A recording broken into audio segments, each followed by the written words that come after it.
Hello friends, आज हम आपके लिए लेकर आए हैं फिजिक्स यानी भौतिक विज्ञान के 50 नए क्वेश्चंस। ये क्वेश्चंस प्रीवियस एग्जाम में पूछे गए क्वेश्चंस हैं। तो आइए स्टार्ट करते हैं। पहला क्वेश्चन है, किसी पिंड का भार, ऑप्शन दिए हुए हैं, पृथ्वी पर सभी स्थानों पर एक समान होता है, ध्रुवों पर अधिकतम होता है, विषुवत रेखा पर अधिकतम होता है, या मैदान की अपेक्षा पहाड़ों पर अधिक होता है।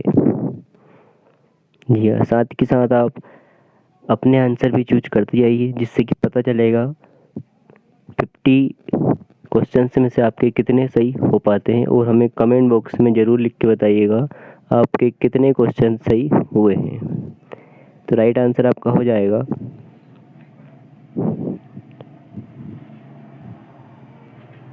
ध्रुवों पर अधिकतम होता है। जी हाँ, पिंड का भार जो है ध्रुवों पर अधिकतम होता है। नेक्स्ट क्वेश्चन हम लेते हैं, लिफ्ट में व्यक्ति का भार तब अधिक हो जाता है जबकि लिफ्ट, जी हाँ, एक समान वेग से ऊपर जा रही हो, एक समान वेग से नीचे जा रही हो, ऊपर की ओर त्वरण से गमन करे या नीचे की ओर त्वरण से गमन करे।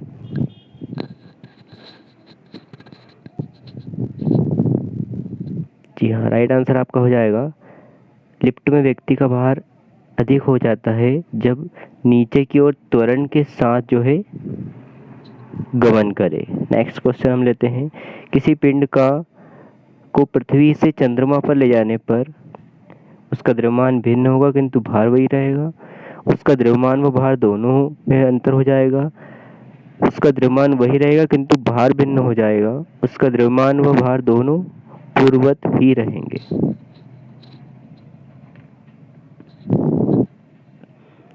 जी हाँ, राइट आंसर आपका हो जाएगा, उसका द्रव्यमान तो वही रहेगा किंतु उसका भार जो है वो भिन्न हो जाएगा। जी, भार और द्रव्यमान में अंतर होता है, तो द्रव्यमान वही रहेगा सेम, बट भार में अंतर हो जाएगा, भिन्न हो जाएगा। नेक्स्ट क्वेश्चन हम लेते हैं, किसी पिंड का वेग दोगुना हो जाए तो उसका त्वरण दोगुना होगा, उसका संवेग दोगुना होगा, उसकी गति ऊर्जा दोगुनी होगी, या उसकी स्थिति ऊर्जा दोगुनी हो जाएगी।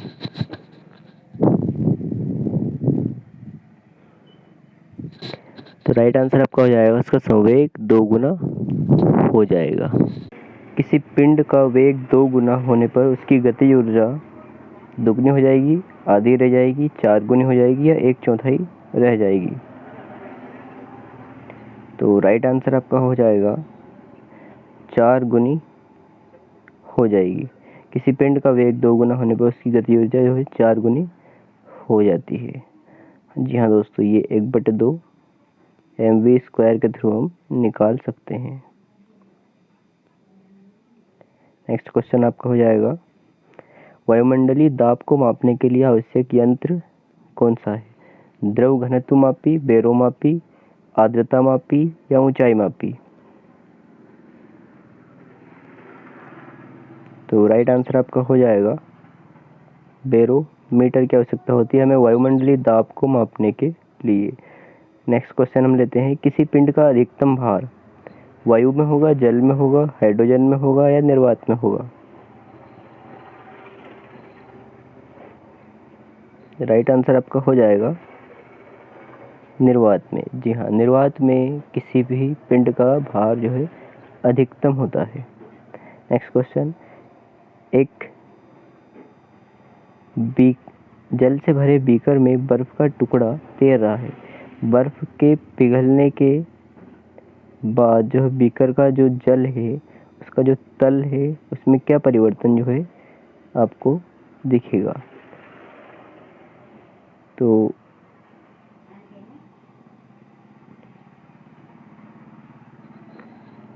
ऊपर उड़ जाता है, नीचे गिर जाता है, पूर्ववत बना रहेगा, पहले ऊपर उठेगा तत्पश्चात नीचे गिर जाएगा। जी हाँ, जल का एक बीकर है, बर्फ का टुकड़ा उसमें तैर रहा है, अगर वो बर्फ पिघल जाती है तो स्तर क्या होगा? बीकर का स्तर क्या होगा? अच्छा क्वेश्चन है, और राइट आंसर आपका हो जाएगा पूर्ववत बना रहेगा। जी हाँ, बर्फ पिघलने पर भी जो है बीकर हो, ग्लास हो, उसका स्तर चेंज नहीं होगा, उतना ही रहेगा। निम्नलिखित द्रवों में से ऊष्मा का सबसे अच्छा चालक है? जल, पारा, ईथर या अल्कोहल? राइट आंसर आपका हो जाएगा पारा। पारा जो है द्रवों में ऊष्मा का जो है सबसे अच्छा चालक है। नेक्स्ट क्वेश्चन, आर्द्रता मापी यंत्र की सहायता से निम्नलिखित में से किसका मापन किया जाता है?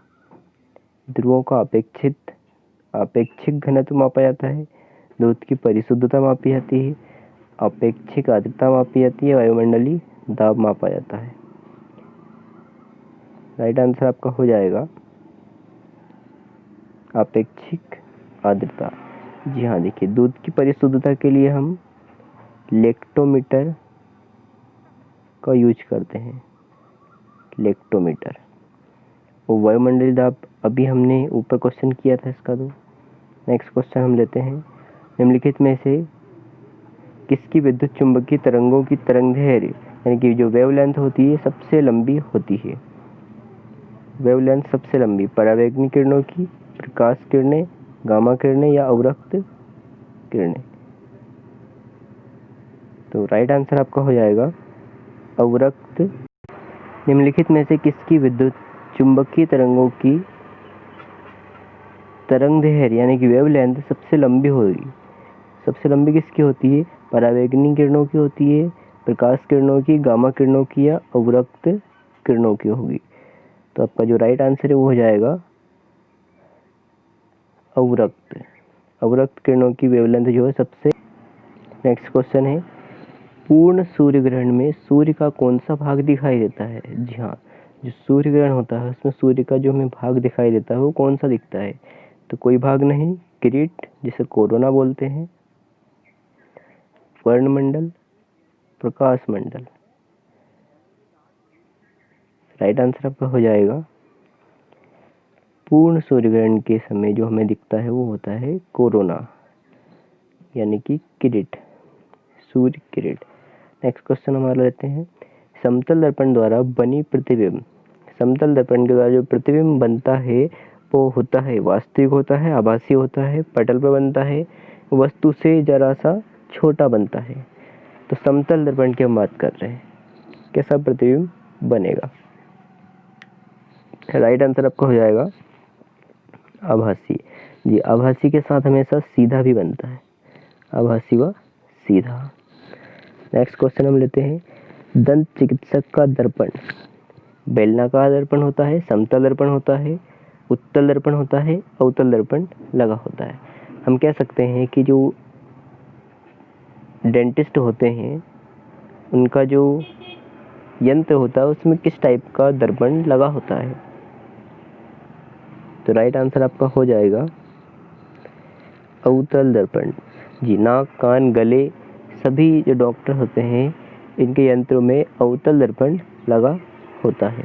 नेक्स्ट क्वेश्चन हम लेते हैं, मोटर वाहनों के पीछे का दृश्य देखने हेतु समतल दर्पण का यूज करते हैं, उत्तल दर्पण का यूज करते हैं, अवतल दर्पण का यूज करते हैं, बेलनाकार जो सिलेंड्रिकल होता है उसका यूज करते हैं? तो राइट आंसर आपका हो जाएगा उत्तल दर्पण। जी हाँ, जो साइड ग्लास हम बात करते हैं वो होता है उत्तल दर्पण। नेक्स्ट क्वेश्चन, तीन प्राथमिक वर्ण हैं, तीन प्राथमिक वर्ण कौन कौन से हैं? तीन प्राथमिक वर्ण यानी कि जिनको हम बोलते हैं,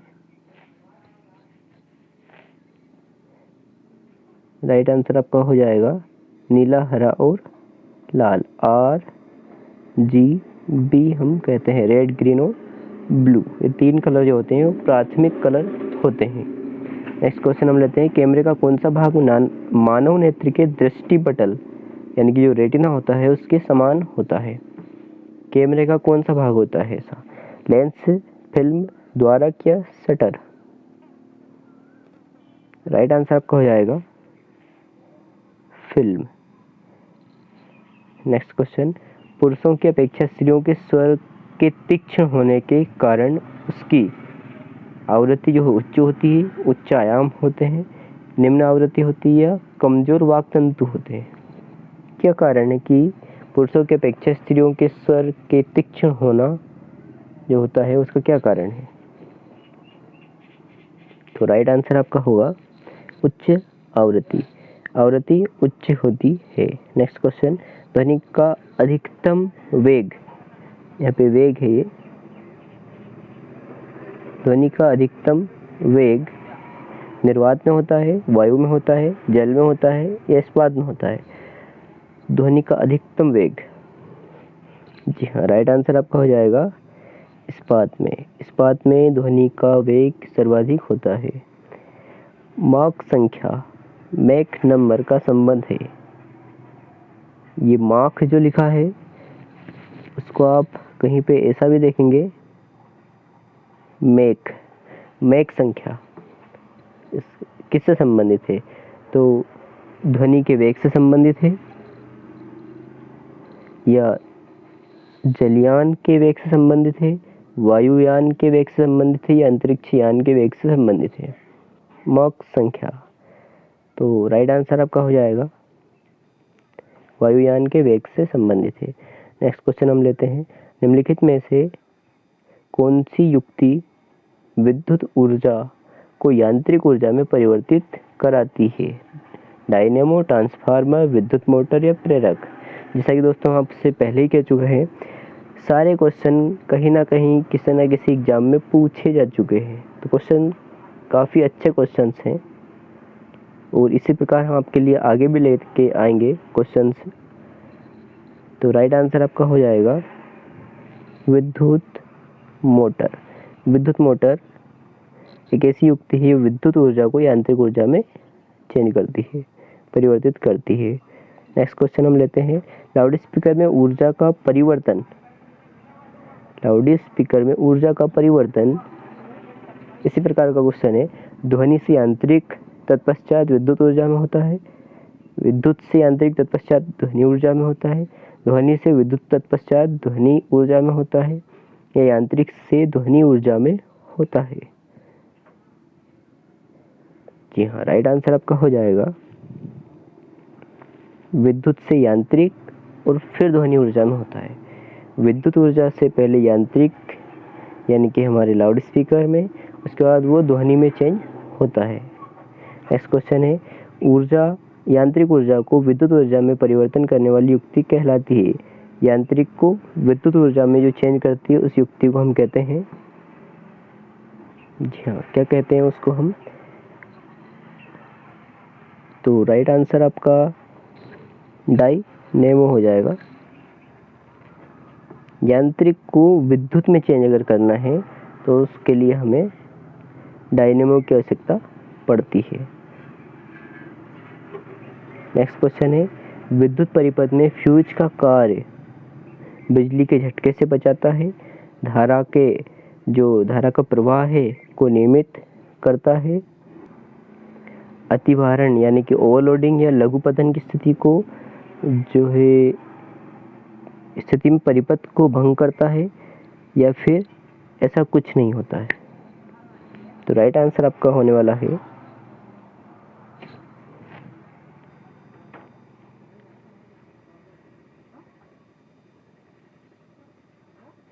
राइट आंसर आपका हो जाएगा जो ओवरलोडिंग होती है, या फिर हम देखते हैं शॉर्ट सर्किट वाली जो कंडीशन होती है उससे परिपथ होता है उसको भंग कर देता है। नेक्स्ट क्वेश्चन, परमाणु की प्रभावी त्रिज्या कितनी होती है? तो प्रभावी त्रिज्या की अगर हम बात करें 10⁻⁻6 मीटर, 10⁻−10 मीटर, 10⁻−14 मीटर, 10⁻−15 मीटर। परमाणु की प्रभावी त्रिज्या कितनी होती है? तो राइट आंसर आपका हो जाएगा 10⁻−10 मीटर की होती है परमाणु की त्रिज्या। यूरेनियम 235 नाभिक में क्या होता है? न्यूक्लियस, नाभिक यानी न्यूक्लियस, 235 प्रोटॉन होते हैं, 235 न्यूट्रॉन होते हैं, 235 इलेक्ट्रॉन होते हैं, या प्रोटॉन न्यूट्रॉन के बल संख्या, दोनों की जो बल संख्या है वो 235 होती है? राइट आंसर आपका होने वाला है प्रोटॉन व न्यूट्रॉनों के बल संख्या 235 होती है, यानी कि डी ऑप्शन आपका राइट हो जाएगा यहाँ पे। नेक्स्ट क्वेश्चन हम लेते हैं, परमाणु में नाभिक परिवर्तनों के फलस्वरूप तरंग या किरणें कौन सी है? परमाणु में नाभिक परिवर्तनों के फलस्वरूप जो तरंगे हैं वो कौन सी है? अवरक्त किरणें, प्रकाश तरंगे, एक्स किरणें या गामा किरणें? तो राइट आंसर आपका होने वाला है गामा किरणें। खगोलीय दूरी का मात्रक एंगस्ट्रॉम, किलोमीटर, समुद्री मील या प्रकाश वर्ष? खगोलीय दूरी का मात्रक जो है वो क्या होता है? तो राइट आंसर आपका हो जाएगा, जो बड़ी बड़ी दूरियां हैं उनको मापने के लिए हम प्रकाश वर्ष का प्रयोग करते हैं। जैसे कि पृथ्वी से किसी तारे की दूरी हमें मापना हो, सपोज हमें सूर्य की दूरी मापना हो, तो हम प्रकाश वर्ष का प्रयोग करते हैं। नेक्स्ट क्वेश्चन, सूर्य के अलावा पृथ्वी के निकटतम तारे से पृथ्वी तक आने में जो समय लगता है वो कितना होता है? जी हाँ, क्वेश्चन एक बार रिपीट कर दें। सूर्य के अलावा पृथ्वी के निकटतम जो तारा है, निकटतम से प्रकाश को पृथ्वी तक आने में कितना समय लगता है? दोस्तों यहाँ पे ये पूछा नहीं गया है कि सूर्य के प्रकाश को पृथ्वी तक आने में कितना समय लगता है, उसके अलावा जो उसके निकटतम तारा है वहाँ से प्रकाश कितने समय में पृथ्वी तक पहुँचता है, ये पूछा गया है। तो क्वेश्चन का राइट आंसर हो जाएगा आपका 4.2 वर्ष। नेक्स्ट क्वेश्चन है, समुद्र में डूबी वस्तुओं का पता लगाने हेतु प्रयुक्त उपकरण कहलाता है? रेडार का उपयोग करते हैं, सोनार का करते हैं, क्वासार का प्रयोग करते हैं या पल्सार का? तो राइट आंसर आपका होने वाला है सोनार। जी हाँ, इसका फुल फॉर्म भी होता है ये सोनार। इसका हम प्रयोग करते हैं जो समुद्र में डूबी वस्तुओं का पता लगाने हेतु सोनार का प्रयोग किया जाता है। नेक्स्ट क्वेश्चन है, निम्नलिखित में से कौन सा पदार्थ भारी मशीनों में स्नेहक के रूप में प्रयुक्त किया जाता है? बॉक्साइट, गंधक, फास्फोरस, ग्रेफाइट?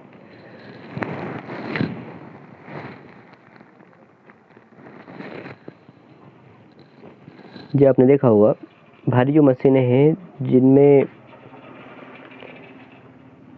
जो स्नेहक के रूप में यूज किया जाता है वो किया जाता है ग्रेफाइट, यानी कि जो हम बोलते हैं ग्रीस, ऑयल पेंट, ऑयल लगाते हैं ना वहाँ पे, वो एक तरह का स्नेहक का काम करता है। तो इससे क्या होता है कि मशीनों में जो घर्षण होता है वो कम हो जाता है। नेक्स्ट क्वेश्चन है, ऑटो वाहनों में द्रव चालित हाइड्रोलिक यानी कि ब्रेक जो होता है बर्नौली के सिद्धांत पर कार्य करता है, पाइजोली के सिद्धांत पर कार्य करता है, पास्कल के अनुसार कार्य करता है या आर्किमिडीज के सिद्धांत पर कार्य करता है? तो राइट आंसर आपका होने वाला है जो पास्कल का सिद्धांत है उसके अनुसार ऑटो वाहनों में द्रव चालित यानी हाइड्रोलिक जो ब्रेक होते हैं वो पास्कल के सिद्धांत के अनुसार कार्य करते हैं। नेक्स्ट क्वेश्चन, डॉक्टर द्वारा रोगी व्यक्ति के पेट के आंतरिक परीक्षा हेतु प्रयुक्त अंतर्दर्शी यानी कि एंडोस्कोप प्रकाश के परावर्तन पर निर्भर है, विकिरण पर निर्भर है, अपवर्तन पर निर्भर है या फिर पूर्ण आंतरिक परावर्तन पर निर्भर है? एंडोस्कोपी जो करते हैं जिसमें आंतरिक संरचना का हमें पता लगता है वो किस पर कार्य करती है? तो राइट आंसर आपका होने वाला है जो अंतर्दर्शी एंडोस्कोपी होती है वो होता है पूर्ण आंतरिक परावर्तन के द्वारा। नेक्स्ट क्वेश्चन, एसी को डीसी में परिवर्तन करने की युक्ति का उपकरण है एसी को डीसी में परिवर्तित करना?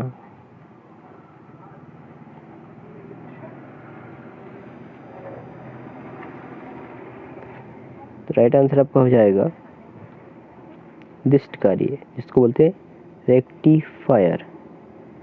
एसी को डीसी में कन्वर्ट करना। रेक्टिफायर जो हमारा चार्जर होता है उसमें जो लगा रहता है वो आप मान सकते हैं रेक्टिफायर का काम करता है। प्रकाश के वेग की तुलना में रेडियो तरंगों का वेग होता है, कम होता है, अधिक होता है, एक समान होता है या फिर असीमित होता है, अनंत होता है। राइट आंसर आपका होने वाला है एक समान होता है। प्रकाश के वेग की तुलना में रेडियो तरंगों का वेग जो है एक समान होता है। अगला क्वेश्चन हम लेते हैं, निम्नलिखित में से कौन सा जोड़ा कण प्रतिकण है? Proton neutron, photon electron, electron positron, neutrino या न्यूट्रॉन। तो राइट आंसर आपका होने वाला है इलेक्ट्रॉन और पॉजिट्रॉन जो है वो कण प्रतिकण जोड़ा है। प्रसिद्ध बिग बैंग थ्योरी किस मुख्य सिद्धांत पर आधारित है? जी हाँ, बिग बैंग थ्योरी जीमोन प्रभाव, डॉपलर प्रभाव, डी ब्रॉगली प्रमेय या ऊष्मा गतिकी के सिद्धांत पर किस पर आधारित है?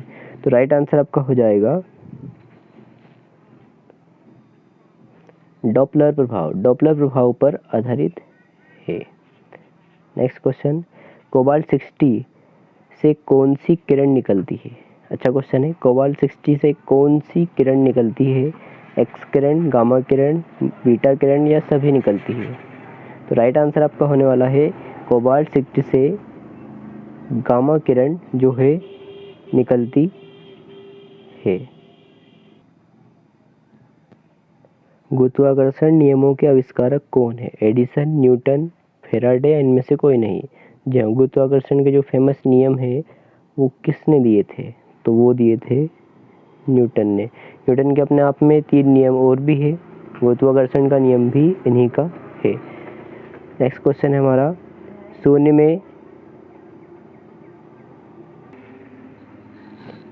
में स्वतंत्र रूप से गिरने वाली वस्तुओं की समान गति होती है, समान वेग होता है, समान त्वरण होता है, समान बल होता है। शून्य में स्वतंत्र रूप से गिरने वाली वस्तुओं में क्या समान होता है? तो राइट आंसर आपका होने वाला है उनका जो त्वरण होता है वो समान होता है। नेक्स्ट क्वेश्चन, एक गतिशील बस में अचानक ब्रेक लगने से सवारी आगे की ओर झुक जाती है, ये किस नियम का पालन करता है? एक गतिशील बस में अचानक ब्रेक लगाने से जो सवारी आगे की ओर झुक जाती है तो किस नियम का पालन होता है वहाँ पर? न्यूटन का पहला नियम, दूसरा नियम, तीसरा नियम या संवेग का नियम? 4 ऑप्शन आपके सामने हैं। राइट आंसर आपका हो जाएगा न्यूटन का प्रथम नियम। जी हाँ। नेक्स्ट क्वेश्चन, जी की इकाई है न्यूटन मीटर प्रति किलोग्राम, न्यूटन मीटर स्क्वायर प्रति kilogram, newton metre square kilogram square, newton square metre square प्रति किलोग्राम। जी यानी गुरुत्वाकर्षण की जी की इकाई है। राइट आंसर आपका हो जाएगा न्यूटन मीटर स्क्वायर प्रति किलोग्राम स्क्वायर। नेक्स्ट क्वेश्चन, आवेग माप है द्रव्यमान का, गति की प्रमात्रा का, वेग का या भार का? आवेग माप है, किसका माप है? आवेग। तो राइट आंसर आपका हो जाएगा आवेग जो है भार का माप है।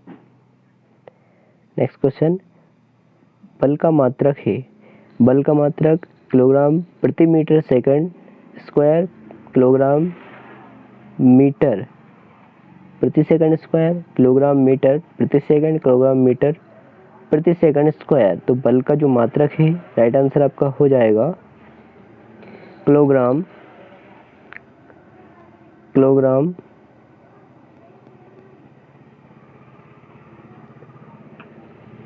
मीटर प्रति सेकंड स्क्वायर। राइट आंसर आपका हो जाएगा किलोग्राम मीटर प्रति second square. Next question, 1 micron बराबर है, 1 माइक्रोन कितने mm के बराबर होता है? 100 mm, 1000 mm, 0.01 mm, 0.001 mm। तो 1 माइक्रोन बराबर होता है, राइट आंसर आपका हो जाएगा 0.001 मिलीमीटर का 1 माइक्रोन होता है। नेक्स्ट क्वेश्चन हम लेते हैं, ताप का एसआई मात्रक। जी हाँ, ताप का एसआई मात्रक जूल, केल्विन, वाट, कैलोरी। तापमान का एसआई मात्रक हो जाएगा, तो राइट आंसर आपका हो जाएगा बी ऑप्शन, यानी कि ताप का मात्रक हमारा है केल्विन। नेक्स्ट क्वेश्चन, स्प्रिंग को अपनी समान लंबाई पर वापस लौटने के लिए लगने वाले बल को कहते हैं विभव बल, गुरुत्व बल, स्प्रिंग बल या प्रत्यानयन बल। स्प्रिंग को अपनी सामान्य लंबाई पर वापस लौटने के लिए जो बल लगता है उसे हम कहते हैं, तो राइट आंसर आपका होने वाला है प्रत्यानयन बल। जी हाँ, अगला क्वेश्चन हम लेते हैं, ग्रहों की गति के नियम किसने प्रतिपादित किए थे? न्यूटन, गैलीलियो, कोपरनिकस या केपलर। ग्रहों की गति के नियम जो प्रतिपादित किए थे, तो राइट आंसर आपका हो जाएगा केपलर। केपलर महोदय ने ग्रहों की गति के नियमों को प्रतिपादित किया था। अगला क्वेश्चन, एक जेट इंजन किस सिद्धांत पर कार्य करता है? वस्तु का संरक्षण, शक्ति का संरक्षण, कोणीय आघूर्ण का संरक्षण या रैखिक संवेग का संरक्षण। जी, एक जेट इंजन किस सिद्धांत पर कार्य करता है? तो राइट आंसर आपको होने वाला है रैखिक संवेग संरक्षण का जो नियम है उसको फॉलो करता है जेट इंजन। रॉकेट नोजल भी बोलते हैं हम इसको। Next question and last question, यदि एक कण का वेग अपने आरंभिक मान का 1/3 कर दिया जाता है तो कण की गति ऊर्जा हो जाएगी 9 गुनी या 1/9 गुनी, 3 गुनी या 1/3 गुनी। तो राइट आंसर आपका हो जाएगा, कण का वेग अपने आरंभिक मान का 1/3 करने पर जो कण की गति ऊर्जा है वो 1/9 गुनी हो जाएगी। जी हाँ दोस्तों, ये थे हमारे आज के 50 क्वेश्चंस। उम्मीद करते हैं आपको अच्छे लगे होंगे क्वेश्चन। Thank you.